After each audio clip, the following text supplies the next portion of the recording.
नमस्कार। आप सभी बहन भाइयों का आपके अपने चैनल पर एक बार फिर स्वागत है। आज मैं आप लोगों के सामने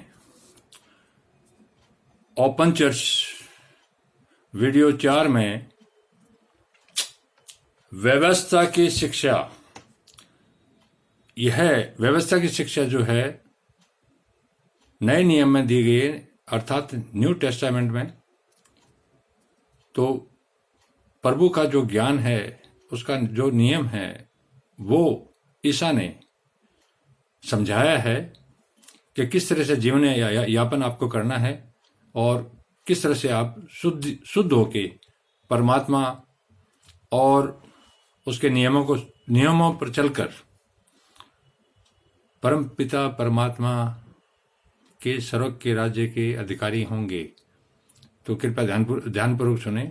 यह वो वचन है जो लिखे ही नहीं गए हैं, बताए ही नहीं गए हैं, बल्कि जो लिखा है वो पूरा होता है इसी जीवन में।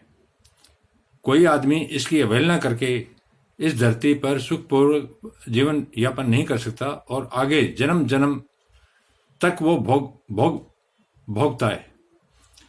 इसलिए जो नियम है, जो व्यवस्था है, क्योंकि ये सारा ब्रह्मांड परमात्मा ने ही बनाया है और हम भी परमात्मा के ही अंश हैं।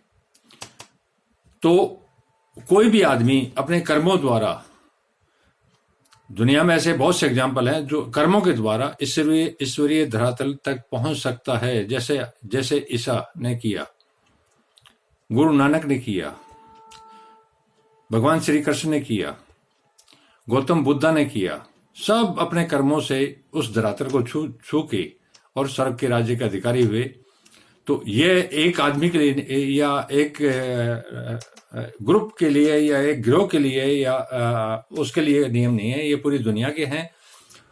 धर्म एक है, परमात्मा भी एक ही है। उसकी सोच अलग हो सकता है, प्रवृत्ति अलग हो सकती है, तरीके अलग हो सकते हैं, लेकिन परमात्मा बिल्कुल एक है और धर्म भी एक ही है और व्यवस्था भी एक ही है। तो उसके क्लियर कंसेप्ट कर लें कि वो ये मेरा परमात्मा, ये उसका परमात्मा, ये उसका धर्म या ये उसका धर्म, ऐसा नहीं है। धर्म एक है और सभी मनुष्य उसी परमात्मा के पुत्र और पुत्रियां हैं। कृपया ध्यानपूर्वक सुने। व्यवस्था की शिक्षा यह प्रभु ईसा ने ही बताई है। यह न समझो कि मैं व्यवस्था या भविष्य वक्ताओं की पुस्तकों का लोप करने आया हूं। लोप करने नहीं, परंतु पूरा करने आया हूं। ईसा ने कहा बाइबल में कि यह मत समझो कि जो व्यवस्था मेरे से पहले जो व्यवस्था थी उसको मैं लोप करने या खत्म करने आया हूं। ऐसा नहीं है। और न ही उन भविष्य वक्ताओं की भविष्यवाणियां जो मेरे से पहले की गई है उनको लोप करने या खत्म करने आया हूं, ऐसा नहीं है। लोप करने नहीं बल्कि पूरा करने आया हूं। जो भविष्य वक्ताओं ने कहा, जो व्यवस्था ईश्वर की थी, वो आधी अधूरी ईसा मसीह तक आधी अधूरी ही हो पाई थी, वो पूरी नहीं हो पाई थी। इसको पूरा करने के लिए आया था। किसी काम का प्रारंभ तो ईसा से बहुत पहले ही हो गया था, लेकिन उस व्यवस्था में काफी खराबियां आ गई थी, पाप बढ़ गए थे। पाप बढ़ने से लोग शैतान के पंजे में फंस गए थे और भविष्यवक्ताओं ने जो भविष्यवाणियां की थी उस पर लोग चल नहीं रहे थे। इस कारण से लोग बड़े विकट संकट में फंस गए थे। जो यहूदी थे वो गुलाम थे उस टाइम, और उस गुलामी से छूटे हैं और आगे आके वापस से अपने उसमें आए हैं। तो उन्होंने बहुत सा भुगतान किया था अपने कर्मों को। उसके बाद उनका शुद्धिकरण होते होते ईसा तक आया और परमात्मा ईसा के पुत्र ईसा ने उस व्यवस्था और उसको सुचारू रूप से चलाने के लिए अपना जीवन, हमारे पापों को अपने कंधे पर लेके क्रूस पर चढ़ के हमारे सामने अपने आप को कुर्बान कर दिया, ताकि हम अपना जीवन सुखपूर्व जी सकें। तो कोई भी आदमी ईसा मसीह के बारे में कि वो इजरायलियों का गुरु था, ऐसा कुछ नहीं है। वो पूरी धरती के लिए आया था, पूरी धरती को लोगों का उपकार करना चाहता था। कोई आदमी कहीं भी पैदा हो सकता है, वो तो उस परमात्मा की इच्छा है कि किस जाति, किस धर्म और किस जगह पर वो उसको पैदा करे, लेकिन वो ईश्वर का पुत्र था और ईश्वर के ही राज्य को कायम करने के लिए स्वर्ग से यहाँ आया था और हमारे पापों को अपने कंधे पर, अपने शरीर पर ढोए उसने, और बहुत विकट परिस्थितियों में और विकट उसमें वो चला गया और फिर वापस आ गया, आज हमारे साथ है। लोभ करने नहीं परंतु पूरा करने आया हूं, क्योंकि मैं तुमसे सच कहता हूं कि जब तक आकाश और पृथ्वी टल न जाए तब तक व्यवस्था से एक मात्रा या एक बिंदु भी बिना पूरा हुए नहीं टलेगा। चाहे कुछ भी हो जाए, जो व्यवस्था है, जो ईश्वर के नियम है, वो चाहे आकाश रहे, आकाश खत्म हो जाए, चाहे धरती खत्म हो जाए, लेकिन वो पूरा होके रहेगा। चाहे कुछ भी हो जाए, जो व्यवस्था है वो हर हाल में पूरी होगी होगी, उसको कोई रोक नहीं पाएगा। एक बिंदु भी नहीं टलेगा, एक मात्रा भी अलग नहीं होगी। जो व्यवस्था है वो पूरी होगी होगी। जो कुछ कहा गया है इस पुस्तक में वो हर हाल में पूरा होगा। इसलिए कोई इन छोटी से छोटी आज्ञाओं में से किसी एक को न तोड़े। परमात्मा के पुत्र ईसा ने ये कहा, इसलिए कोई टलेगा तो है नहीं इसमें से, इसलिए मैं तुमसे कहता हूं, सच सच कहता हूं कि इसमें से कोई छोटी छोटी बात को भी ना टाले, न उसका पालन करे, पूरा पालन करे, तभी वो स्वर्ग के राज्य का अधिकारी हो गया। अन्यथा वो नरक में जाएगा और अपना जीवन बर्बाद कर लेगा और अपने परिवार का भी बर्बाद कर लेगा। किसी एक को तोड़े,